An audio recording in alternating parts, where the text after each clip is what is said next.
Will you all join me in the spirit of prayer? Come, Spirit, come, fall fresh upon us as we hear ancient stories and hear their call in our contemporary times. And may the words of my mouth and the meditation of all of our hearts be acceptable to you, our strength and our Redeemer. Amen. Okay, so friends, again, over the next few weeks, we're diving into the spiritual wisdom of Mr. Rogers. One of the most highly respected and regarded TV personalities ever, who for decades considered his TV neighborhood holy ground. Now this Pride Sunday, as we lift up in celebration almost 30 years of being an open and affirming church to the LGBTQ plus community, we're going to turn to Mr. Rogers' wisdom about the critical importance of acceptance, something that mattered deeply to him. Mr. Rogers would characterize the importance of this by saying this: who you are right now is acceptable. Now, most folks who knew him described Fred Rogers as one of the most understanding and radically compassionate people they knew. He dedicated his TV show and much of his life to showing everyone that they are valuable just the way they are. Mr. Rogers said, "When we love a person, we accept them exactly as is, the lovely with the unlovely, the strong with the fearful, the true mixed with the facade." He consistently promoted this idea of accepting others for who they are unconditionally. And Mr. Rogers demonstrated that radical acceptance on his show by featuring people of all abilities, races, genders, and backgrounds in positive roles on his show. Most famously, he did this by dipping his white feet, along with a black man, into a small bathing pool. What was remarkable about this action was that it occurred at a time when white people were organizing actively against letting black people share swimming pools with them. Now, in so many ways, Mr. Rogers was well ahead of his time, boldly pushing boundaries in the right direction towards justice and equality and radical acceptance. But like so many folks, Mr. Rogers wasn't free of biases or prejudices or negative assumptions. Yeah, even a kind of superhero like Mr. Rogers had his own journey of learning and evolution, particularly when it came to the LGBTQ plus community.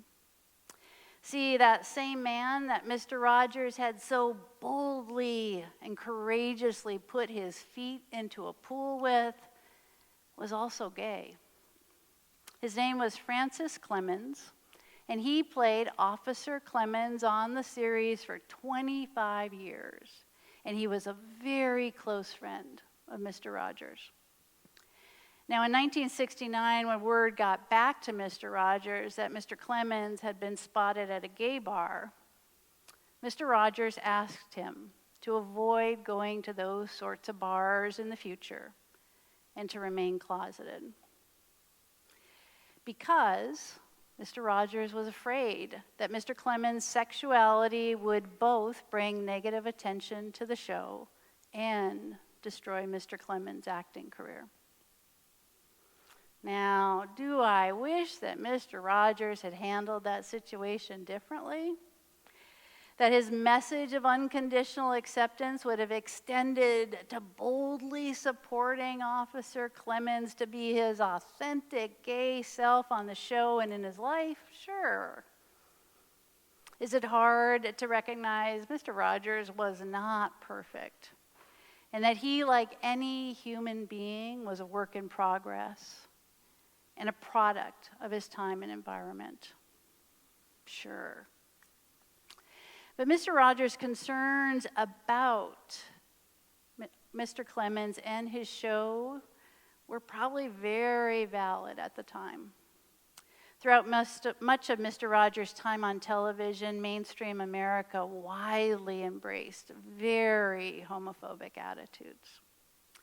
Something Mr. Clemens recognized as well, saying about Mr. Rogers' request for him to stay closeted, it wasn't a personal statement of how he felt about me.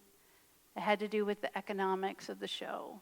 That era, there was so much negative activity in this country against gay people. Mr. Clemens has also said frequently over the years that even with Mr. Rogers' concerns about folks finding out he was gay, that he found deep comfort and support in Mr. Rogers' presence and the inclusive atmosphere of the show. And even though he asked Mr. Clemens to remain closeted, when Mr. Rogers received extensive pressure to use his platform to condemn same-gender relationships, he refused.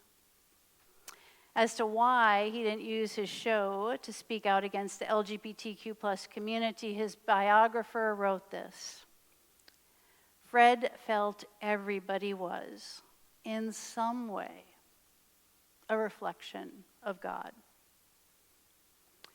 So it's clear that as a person, Mr. Rogers' opinion about the LGBTQ+ community evolved throughout the years. And like so many other areas in his life, his empathetic nature pushed him to be bold and to continuously grow and evolve. Over the years, Mr. Rogers never went on record with any specific opinions about the LGBTQ+ community or the matters that affect them. But all of his friends and colleagues who've reported their experiences with him on this topic have said, Mr. Rogers saw the humanity in all people, in all LGBTQ+ people. If Mr. Rogers were around today, I'd like to think that anyone within the LGBTQ+ community would feel right at home in his neighborhood, that they would be welcomed, seen, and known for their beautiful self. And that at this moment in history, based on his foundational messages of love and acceptance and understanding, I think Mr. Rogers would be standing firmly on the side of inclusion, belonging, and justice for all people, especially the LGBTQ+ community. The more I learn about him, the more confident I am of where I think Mr. Rogers would be right now and what he would be doing, which in addition to using his platform to stress the power of inclusion and acceptance for all, I'm pretty sure he'd probably be a grand marshal at a pride parade, boldly pushing boundaries in the direction of love and inclusion and acceptance.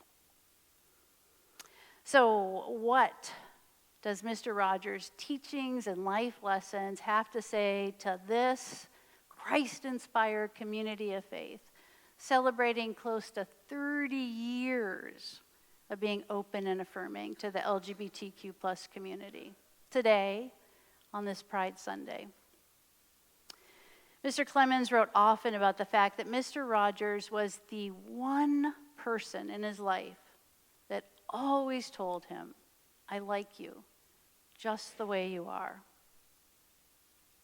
Even though Mr. Rogers himself struggled over the years to live into those words, those are the words that Mr. Clemens remembers the most from his friends. I like you just the way you are. And it's clear that there is deep healing in the sort of acceptance that comes from liking folks just the way they are, from seeing the humanity and the divinity in all people. And that sort of acceptance is critically needed for the LGBTQ plus community right now. The Trevor Project recently reported that a majority of LGBTQ plus youth reported being harassed, verbally or physically, because people thought they were gay. That fewer than 40% of those LGBTQ plus youth found their home to be affirming or accepting of who they were. That means 6 out of 10 did not find acceptance in their homes. That nearly 1 in 3 LGBTQ plus young people said their mental health was poor most of the time or always due to the anti-LGBTQ plus legislation. And most alarming of all, that 41% of LGBTQ plus youth seriously considered attempting suicide in the past year. 41%.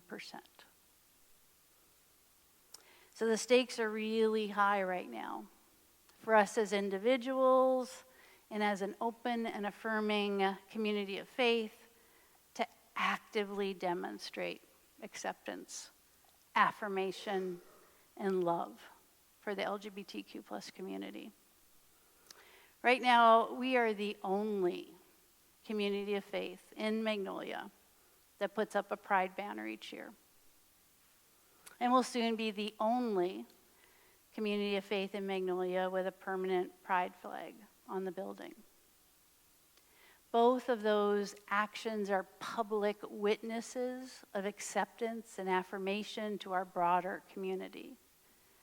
They're affirmations to anyone walking by here that within these doors, they would be safe. They would be seen, they would be known, they would be accepted. So how else can we possibly demonstrate active, loving acceptance? We can continue to demonstrate acceptance by honoring all forms of authenticity. Like how when someone tells us their pronouns and we use them, we demonstrate, we honor that person. When someone tells us their fears, being non-binary in our country right now, where the non-scientific understanding of 2 genders is being hard-coded into legislation, and we listen to those fears and we honor those fears, we demonstrate acceptance. When we stand up and advocate for the trans community, as close to 900 anti-trans bills have been proposed in 49 states, including Washington, this past year, and over 100 of them were enacted. When we stand up against that sort of thing, we demonstrate loving acceptance.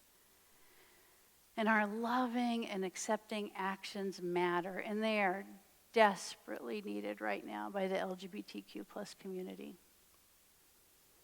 Mr. Rogers taught that it was critical to accept people exactly for who they are in that moment. When we love a person, we accept them exactly as is. Now, when we honor those words in all of our relationship, that's how we love and honor all of our neighbors, especially our LGBTQ plus neighbors. When we honor those words in all of our relationships, we nurture safe relationships and safe neighborhoods for all of our neighbors, especially our LGBTQ plus neighbors. When we love and accept a person exactly as they are, we help LGBTQ plus youth know that they belong in this world and that our world is so much better off with them in it. The LGBTQ plus community desperately needs that sort of radically accepting love right now. And not just on Pride Sunday or Pride Month, but all days, all months.